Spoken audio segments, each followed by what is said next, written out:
Umdlalo wasemuva we-Kaizer Chiefs u-Elmissie Davo uzwakalisa ukuphatheka kabi ngokuba yingxenye yeqembu elahlulekile ukunqoba izindebe. Uma iqembu lingase liqede isizini ka-2024-2025 lingenayo i-silverware, kuzobe kuphawula isizini ye-10 ngekho indebe enkulu ye-Premier Soccer League kuleli qembu.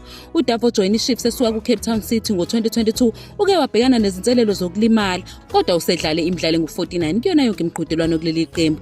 Yize iqembu lidonsa kanzima, kodwa usazimisele ngokulisiza ekuguquleni izinto. I-Chiefs isenalo ithuba lokuthola indebe kule sizini njengoba isifinyelela kowandulelo wamanqami ku-Nedbank Cup lapho izobhekana khona neMamelodi Sundowns. Lokhu iqembu kwamanje lisendaweni yesishiyagalombili ku-Betway Premiership futhi kufanele lithole ifomu elithuthukisiwe ukuze likwazi ukungena ku-MTN 8 ngesizini ezayo. Leli qembu liphuthwe i-MTN 8 yale sizini ngemuva kokuqeda endaweni ye-10 ngesizini ka-2023-2024 nokuyindawo ephansi ku-PSL. uDavo kugcizelela ukuthi i-Chiefs kufanele iphokophele izindawo eziphezulu, ezwakalisa ukuphoxeka ngokungakwazanga ukuthola indawo emqhudelwaneni yezindebe ngesizini edlule. Kwezokuvikela, leli qembu lithwale kanzima njengoba selingenelwe ngamagoli angu-28 emidlalweni engu-23 kule sizini. uDavo sanda kubuye ekulimaleni isikhathi eside. Uyiqale yonke imidlalo eyisithupha ye-Chiefs ngoMashi, yize ibuyile kodwa izindaba zokuzivikela zeqembu zisaqhubeka. uDavo ukholelwa ukuthi ukuvikela kuwumthwalo wemfanelo ohlangene odinga ukuthuthukiswa okuvela eqenjini lonke,